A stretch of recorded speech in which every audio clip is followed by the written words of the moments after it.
to another episode of the marathon. Life's not a sprint, it's a marathon. And in today's video, we have my mom. Hi. So we're driving back from Vancouver, and I didn't want today's video to be like the last couple that have just been me updating you on Thomas appointments. So we thought today, because I get so many requests for my mom to be in a video, since she's stuck in the car with me. Enjoying being in the car. Okay. That we would do a little Q&A. So I asked in the Marathoner Facebook group for some questions. My mom has them on my computer, and we are going to see what you guys asked and what she's willing to answer. Okay, thank you. Okay, first question. Thank you for the questions. Shall I give the name? Just the first name. Okay. Yeah. Julia Lynn. What is my most cherished or favorite memory of you as a child or teen? Uh-oh. And you happened to let that slip the other evening, so it's been good because I've had a chance to kind of go through. Oh, okay. My first memory is when Marianne was born. We had driven 100 kilometers from Fraser Lake, which is a village in Prince George, in BC rather, where we lived at the time, to Prince George, to the hospital. And so Marianne was a breech birth. I was 38 at the time.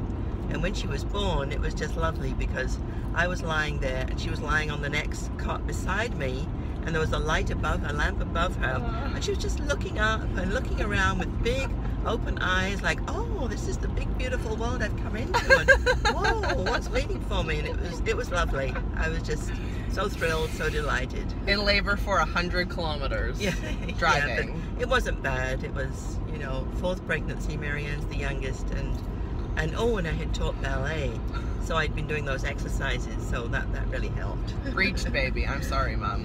I'm very sorry. Okay, it's okay. All went well. Okay, It's great. It's great. So Isabel, no question, but thank you for your love, and that was nice. You did Food Safe with me Oh, that's so years nice. ago, so that was great. Oh. And Sherilyn, yeah. Hope things are going well for you, Sherilyn. My mom just Thank got you some for your nice comments, not even Yeah, questions, like yeah. people who know her. Denise, what was the time I was most worried about you? Uh-oh. Well, when in grade 11, Marianne had, what was that called? That yellow. I had a kidney infection. A kidney infection with Like jaundice. jaundice. That was it. Yeah. Yeah, jaundice. And Lost a lot of weight. Yeah, we're a bit concerned about her health then, and you know, schooling. It was a tough year, grade 11, but she got through it all. And Yeah. with flying colours, so that was good. And then she was on her own for the first time. Well, she had a flatmate, a very nice, you know, a roommate, a very nice friend in Burnaby when she went to BCIT. Yeah. Hi, That Sam. that was the first time Marianne was, well, she was away from family when she went Yeah. to UVic. She was actually staying with her aunt and uncle, so that was a little different. Oh, actually, before that, when Marianne was at UBC, she had a really UVic. UVic, sorry, had a really bad skin condition, and I just felt so bad for her, you know. It was just awful. They had really bad acne. Yeah, and it just, you know, broke my heart to see that, to know how it made her feel and how much, you know, she went through with that. Yeah. So there were those times. But I made it through. You made it through. You made it through, yeah. Now I have good skin. Yeah, exactly. Yeah, you have a lovely complexion. She looks after it, so that's good. Yeah.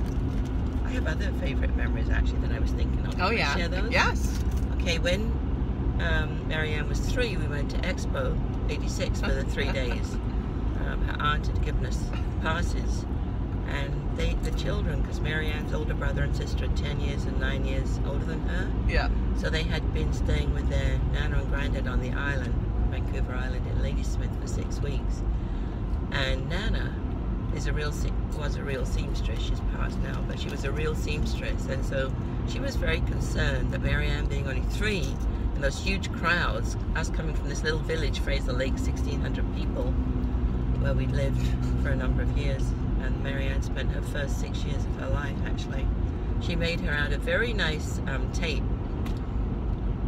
A leash. A little harness. A harness. I was on a leash at XO86. And she called it her strappy thing. And it was so cute. Yeah, and you liked it. You were happy with it. Where's my strappy thing? Like she wanted it on. She wanted that security that she was attached to one of us. Oh my gosh. And that was great. I'm so glad that Mum had done that. That's so cute. Because I wouldn't have thought of it for sure. So that was great. Carlin, your favorite toy? What was my favorite toy growing up? I know your favorite toy. Oh my goodness. Well, she played with her dolls. When I came home from work, she would have her little toy table, little child's table and chair in the kitchen, and color and, you know, play, and right in the kitchen while I was making dinner, which was really nice. But I don't know really. I liked Barbies. Yeah, Barbies. Yes, and there was her dad made Barbie for her house. older sister a really nice Barbie house, which Erin really enjoyed when she was 5, and then of course it got passed on to Marianne, and her aunts had been given lots of Barbie clothes made by a family friend when they were growing up, so we had all those. So yeah, Barbies were a big thing, and I remember we had a Barbie bus. Yeah. So the whole Barbie, you know, and all the imaginative. And even like, I would say from maybe age 5 on, I always had some sort of stereo record player, like something in my room. Like I always had music. Yes, I don't know if that counts as a toy, but I always had music in my room. Yeah. Not that I don't. I love music too, but he was the one who promoted it in the family and listened to it and bought it, and then we all listened to it. We all enjoyed it, of course. But yeah, that's right. And she loved singing. She loved to sing. I know one time in Sunday school, she wanted to go forward and sing a song. She was just little. She was like 2.5. And I thought, wow, you really... Yeah, she wanted to do it. I sat right in the front. And oh my gosh. so she went forward and she sang. But of course, once she actually got up front and saw that she was faced with all the people watching her, then her nerve left slightly. But she managed to complete it, and then just scooted right back into my arms after it was finished. Oh, cute. It was fun. Cute. Yeah. This is from Michelle. What do I think that you have taught me the most? Good question, Michelle. What have I taught you? Yes. It's been me teaching you. What do I have to learn from you? You're like, I have nothing to learn. I know everything. No, I don't know everything. I don't know everything. Oh, I don't know really. Honestly, I mean, Marianne's done well, really, with whatever she's chosen. I mean, I admire that. I don't know if I've learned from it. I guess like learning stuff to do with Thomas, probably. Oh yeah, for sure. Right. Oh yeah, absolutely. Oh yeah, I've learned everything to do with Thomas from Marianne and Jeremy, of course. Yeah. And you know, how to put the hearing aids in and take them out, and what to do with them at night. Yeah. And lots of little techniques that they learned from the professionals, then they passed on to me, you know, that I try and implement when I'm with him, of course. So, yeah, definitely all that. Absolutely, yeah. And I'm sure there are lots of things I've learned, like different recipes. Yeah, true. And, you know, she really likes to keep her home nice. And so do you, though. I got that from you. You didn't learn that from me. Yeah. I learned that from you. Okay, thanks. But you're very good at, you know, placing things in your home, the decor. Right. I kind of have always used what I've had and what's come along, what's been given, and it's, you know, I've enjoyed it and I like it. It's home, but I'm not really one for decor. You know, designing something and saying this is the look I want to achieve. Right. Apart from colours, I've liked colours, but anyway. True. We'll just have to put. Oh, here. Yeah, that's good. And as far as being Thomas's grandma, I've learned a huge amount. I mean, I was always a little bit sort of uncomfortable around people with special needs. I always have a great feeling for them, you know. When I used to watch the telethons, you know, I just used to move me to tears to see these children coming forwards. you know, doing little parts of the telethon and so on. So I certainly had feelings for them, but never really knew how to react with them, right, or relate to them in a comfortable way. And now I've got to know Thomas, I feel so much better around all kinds of special needs people. Oh, that's I don't feel nice. uncomfortable at all. Oh. You know, I mean, they're people, just like everyone's a person. We're all created unique. That's awesome. And you just have to say hello to them, smile to them, and be open, you know, and whatever response you get, just accept it. You know, that's kind of what I've learned. That's great. From that, yeah. Good answer. I love that. Tanya, hi Tanya. I'm so happy to know you, Tanya. In fact, I want to get your email because I want to send you. I'm going to forward you something. Okay. Oh, this is from Shannon. How do I feel about Marianne doing YouTube and having a group like I'm so proud. Oh, I think it's great. That's so I think she nice. does a wonderful job. Thanks, Mom. You know, and I know her dad would have been equally proud. I mean, everyone in our family thinks she's amazing at what she does. I mean, she's so creative and does so many things off the cuff. It just comes naturally to her. So, you know, that's great. Imagine if you had said, like, oh, I hate it, I wish she didn't do YouTube. That would have been awkward. And actually, talking about learning from her, I do learn things today about her from her YouTube videos that she doesn't She watches them all? She doesn't happen to impart to me, but I pick up on them from those videos. There you go. And especially when we're away, it's especially valuable. So, Laurie.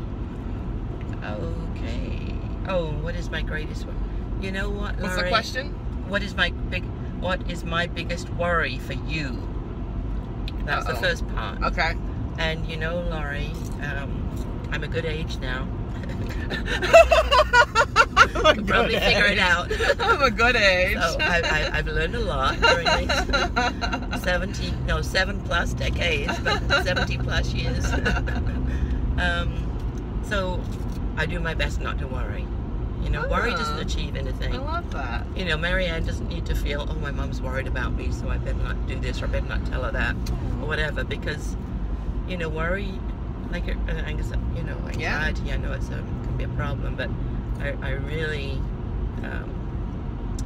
really feel I've learned a lot about not worrying. Mm-hmm. Yeah. Yeah, I like that. Yeah. I really like that. So I really can't say I worry about Marianne. Marianne's very capable. She's a very, very capable woman. Thanks, Mom. And Learned it from you. I have faith in her. I feel I have more faith in her than worry. Well, that's nice. Actually, yeah. Oh, thank you. And what is my greatest wish for her? Well, naturally. What is it? What is it? well, that she'll just proceed through life, you know, being happy. That she will be happy and have a happy life. Achieve what she would like to achieve, and that things will go well for her and Thomas, naturally. Of course. Mm-hmm. Well, that's good. Yeah. I'll work on it. Yeah. I know. Diana says, is your mom vegan too? No. To be, truthful, I'm not. You eat a lot of vegetarian recipes. However, yes, my husband and I, we're definitely on the vegetarian side. We really are. And he does like meat once in a while, and so for his sake, I will get chicken once in a while. I try and eat less myself. For instance, we bought a turkey for Thanksgiving, had some people over, and we ate the leftovers and my made soup and all that, etc. Right. And he's a hunter, so he's hoping to get a deer this year. That probably upset your friends. Sorry, everybody. I don't want to. Don't approve. Don't approve anybody, but that's the fact. Well, you're not vegan, but you do eat a lot of vegetarian meals. Absolutely, yeah. Absolutely, yes. And I promote it. Yeah. With my husband and I definitely promote it. Do you like Forks Over Knives? Do you use the Forks Over Knives cookbook? Yes, yes, and I've definitely researched recipes. That's the next part of your question. Okay. Diana, I have researched recipes, And I mean, that makes it sound really deep. I looked through cookbooks and online, so I guess you'd call that research. But and then I share them with Marianne, and I've made dishes for her lately, which she hasn't had, and I've tried to do that rather than make something that she would normally make. Which you've seen in the videos. Okay. Is that it? Right. No. There's Aid. What is it I do that reminds you of yourself? That I do? No, what is it that I do? That you do? I think so. The question, I'll read the question as it's written. What is it you do? I presume that's... Oh, no. Maybe it's to you, the question. Just read the question verbatim. What is it you do that reminds her of herself? Yeah, so what do I do? Oh, what does Marianne do that reminds her of herself? I'm not answering the questions. Okay. I'm just driving. Okay. What do I do that reminds you of yourself? Okay. Okay. Well, she's so clever, you know, I can't say that. Oh, come on. Creative. Oh, I know, the lists and the organisation. Yes, yes. I was really proud. Actually, both Marianne and her sister Erin, they both plan. Not that Marianne's really doing it right now, but she has done very extensively and consistently for a long time. She'll decide on the menu for the week, and she'll plan her menus, write it out, and she'll compose her shopping list according to that and stick to it. And I did that.